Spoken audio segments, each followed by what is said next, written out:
العالمين والعاقبة للمتقين والصلاة والسلام على رسوله سيد المرسلين وعلى آله وصحابه أجمعين أما بعد أعوذ بالله من الشيطان الرجيم بسم الله الرحمن الرحيم محمد رسول الله والذين معه أشداء على الكفار رحماء بينهم تراهم ركعا سجدا يبتغون فضلا من الله ورضوانا سيماهم في وجوههم من اثر السجود ذلك مثلهم في التوراة ومثلهم في الانجيل آمنت بالله صدق الله مولانا العظيم وبلغنا رسوله النبي الامين الكريم ونحن على ذلك لمن الشاهدين والشاكرين والحمد لله رب العالمين. بارگاہ رسالت باب میں ہدیہ درود شریف اللہم صلی علی سیدنا وعلی آل سیدنا مولانا محمد وعلیہ وسلم صلاۃ و سلام علیک یا رسول اللہ صلی اللہ علیہ وسلم.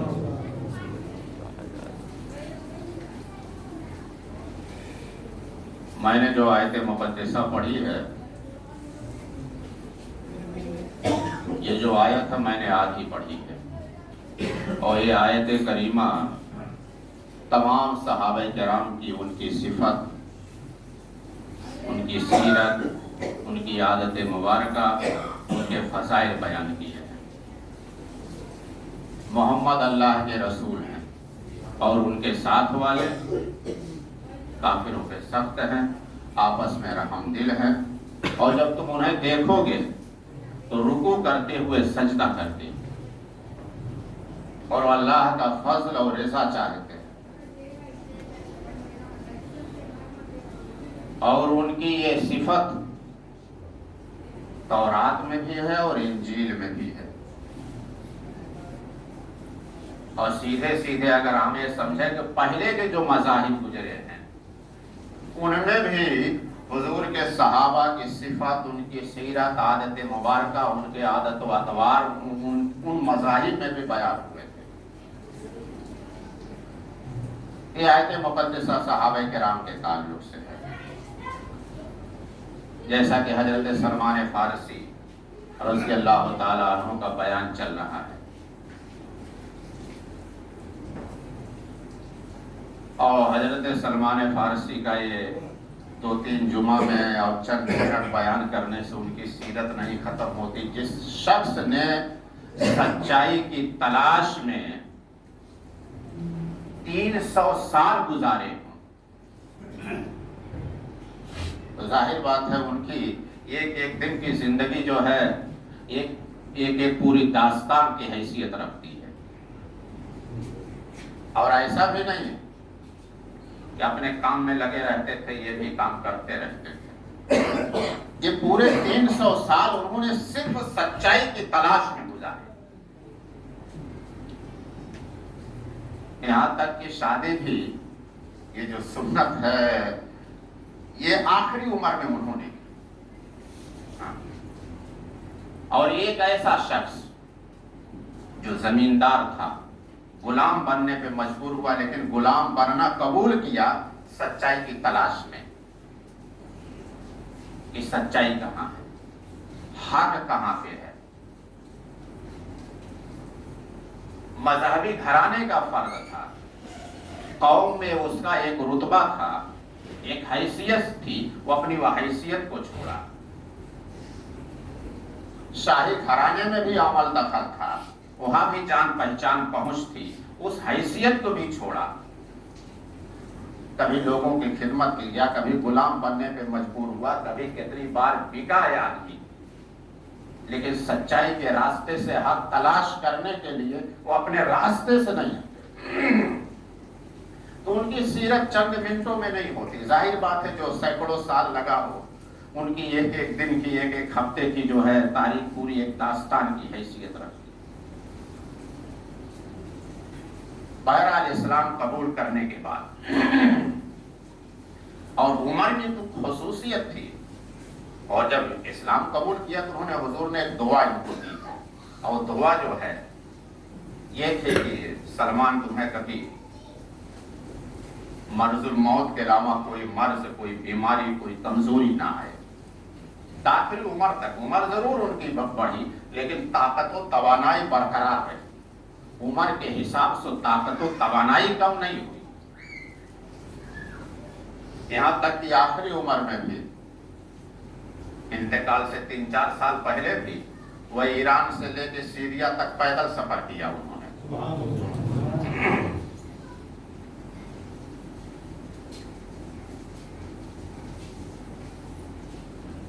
اور صحابہ کرام صرف یہ نہیں کہ جتنا حضور نے کہا اتنا، یہ حضرت سلمان فارسی کی خصوصیت یہ تھی کئی زبانوں کے ماہر تھے۔ فارسی تو ان کی مادری زبان تھی، عربی بھی جانتے تھے، سچائی کی تلاش میں کئی زبانیں سیکھی انہوں نے۔ ہماری ترجمہ ترجمے سے کام نہیں چلا لیتے تھے۔ اس زمانے میں پہلے کے مذاہب کی جو مذہبی زبان تھی عبرانی اور سریانی، انہوں نے بھی سیکھا اس کو، اور تجربے کے لحاظ سے، علم کے لحاظ سے جب اسلام قبول کیا تو پچھلے ہفتے بتایا کہ کئی مارکوں میں جو مشیر کار کی حیثیت سے تھے، اور عرب میں کئی چیزیں انہوں نے پہلی بار تعارف کرایا، اس کو ایجاد کیا، عرب کی سرزمین پہ لے کے آئے۔ اور جب خلیفہ اول ابو بکر صدیق کے زمانے میں، حضرت عمر فاروق کے زمانے میں ایران کی طرف افواج بھیجی گئی تو کمانڈر ان چیف کے ساتھ مشیر خاص کا وعدہ دیا گیا کہ کمانڈر ان چیف فوجی کمان بغیر سلمان فارسی کے مشورے کے آگے نہیں بڑھے گی، اور بات چیت، اب جس قوم کی طرف جا رہے ہیں وہاں بات چیت کی ضرورت ہے، تو بات چیت کے سربراہ، اس کی سربراہی سلمان فارسی کریں گے۔ ایک وجہ کہ ان کا تجربہ تھا، زبان وہ جانتے تھے اس علاقے کی، اس علاقے سے واقف تھے وہ۔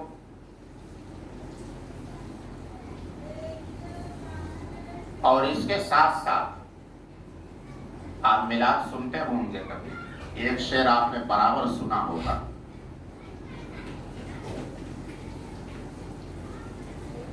شاید شعر ہی سنا ہوگا، اس کی پوری تاریخ نہیں بیان ہوئی ہوگی۔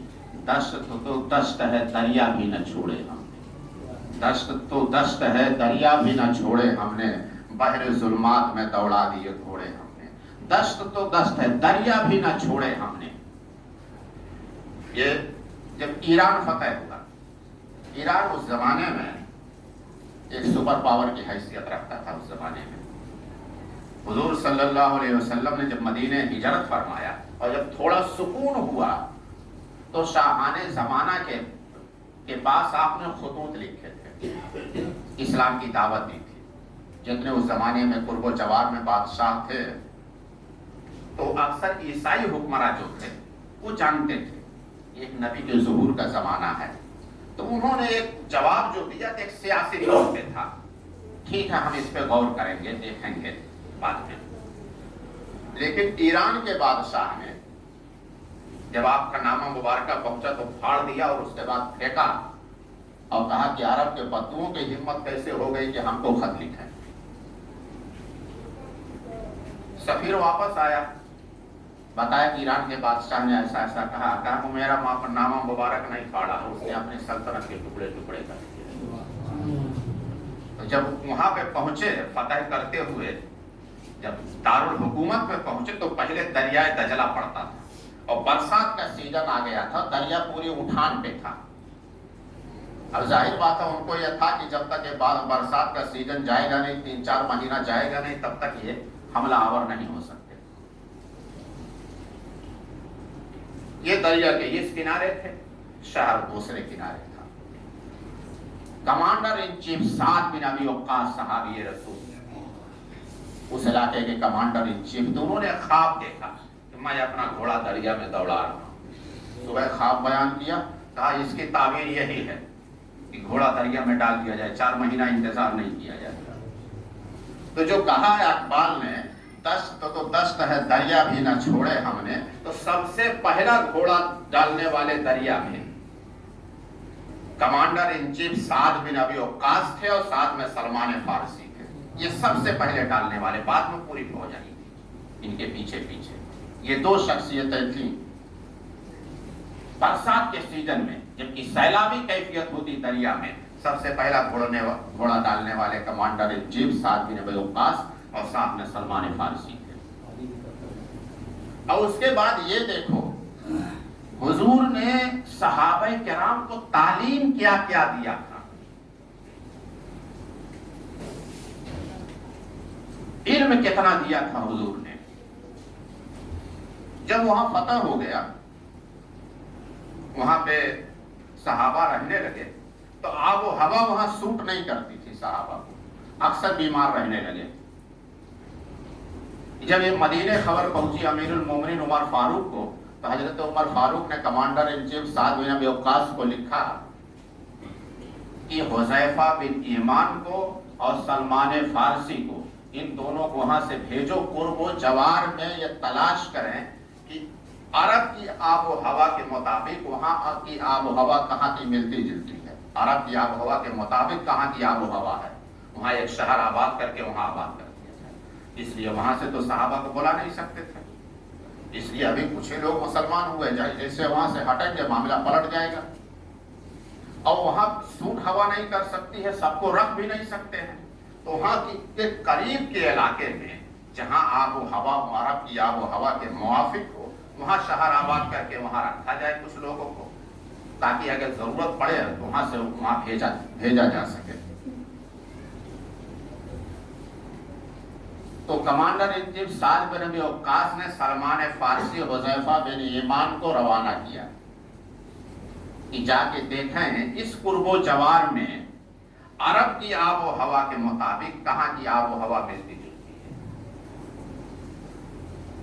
اور یہ بڑا مشکل علم ہوتا ہے کہ ہوا میں کتنے پرسنٹیج نمی ہے، کتنی خشکی ہے، کتنے پرسنٹیج کثافت ہے، یہ پتہ کرنا۔ یہ خالی ہم بیان کر لیتے ہیں، 1.25 کروڑ کی آبادی بمبئی میں ہے، یہ علم رکھنے والا چند ہی لوگ ہوں گے۔ تو حضور نے تعلیم کیا کیا دی تھی، صرف وہی نماز روزہ نہیں سکھایا تھا۔ یہ دونوں صحابی نکلے اور دونوں تلاش کرتے ہوئے جہاں کوفہ ہے وہیں پہنچے، دونوں الگ الگ علاقے سے روانہ ہوئے راستے سے، لیکن دونوں وہیں پہنچے۔ فرق اتنا تھا، ایک دریائے دجلہ کے مشرقی کنارے پہ پہنچا، ایک دریائے دجلہ کے مغربی کنارے پہ پہنچا۔ جب وہاں کا دیکھا کہاں یہاں کی آب و ہوا جو عرب کی آب و ہوا سے سوٹ کر، حضور نے صحابہ کو یہ علم بھی دیا تھا۔ یہ بھی صحابہ کی سنت ہے، یہ علم حاصل کرنا بھی۔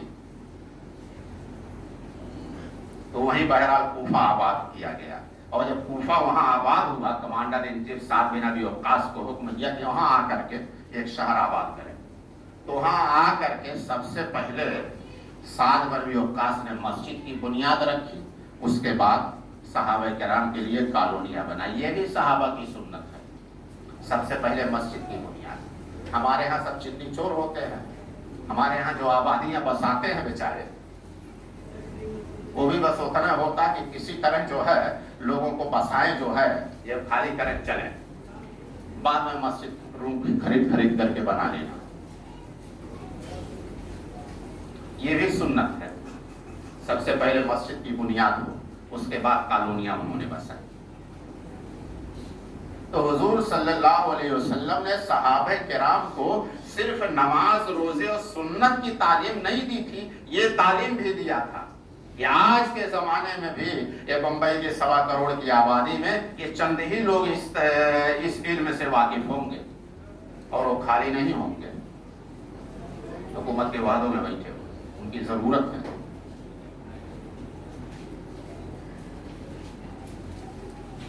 اور اتنا علم ہونے کے باوجود حضرت سلمان فارسی کی خصوصیت یہ تھی، خاندانی زمیندار تھے، لیکن طبیعت میں سادگی و عاجزی جو تھی۔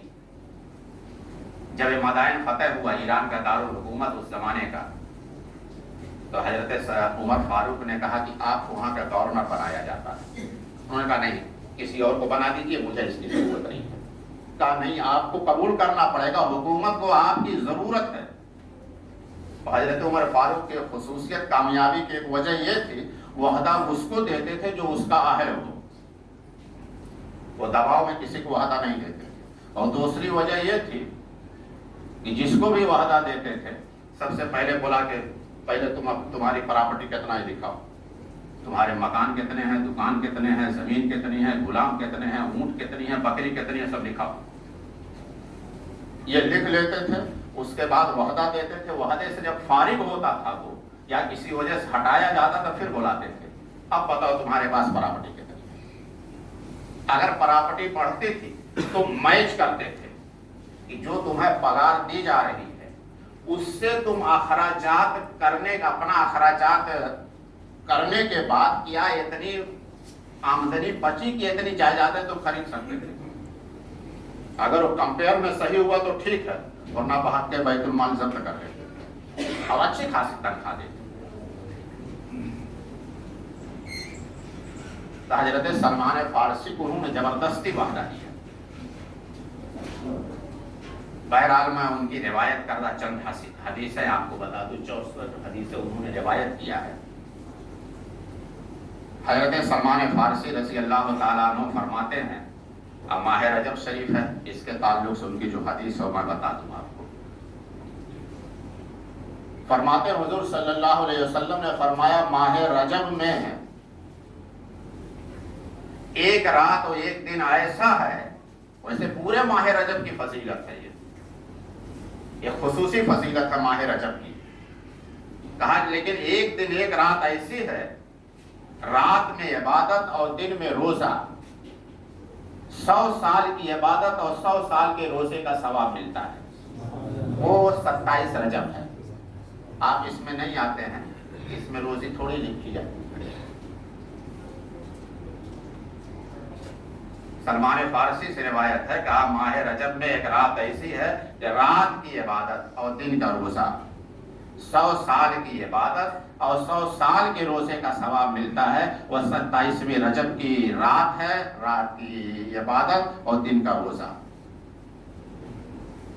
حضرت سلمان فارسی فرماتے ہیں کہ جب کوئی بندے مومن وہ ایک دوسرے سے مصافحہ کرتا، ہاتھ ملاتا ہے، ایک دوسرے کا ہاتھ پکڑتا ہے تو اللہ تبارک و تعالیٰ اس کے گناہوں کو مٹاتا ہے۔ یہ معمولی چیز ہے، یہ بڑی معمولی چیز ہے، اس کو یہ نہ بانٹے کہ اس میں نہیں ہے، اس میں نہیں ہے، وہ ڈھنگ سے وہ ہاتھ اٹھا کر کے سلام نہیں، مصافحہ کرنے باغے نہیں، یہ معمولی چیز ہے، گناہوں کو مٹاتا ہے۔ سلمان فارسی حضور کی حدیث ہے۔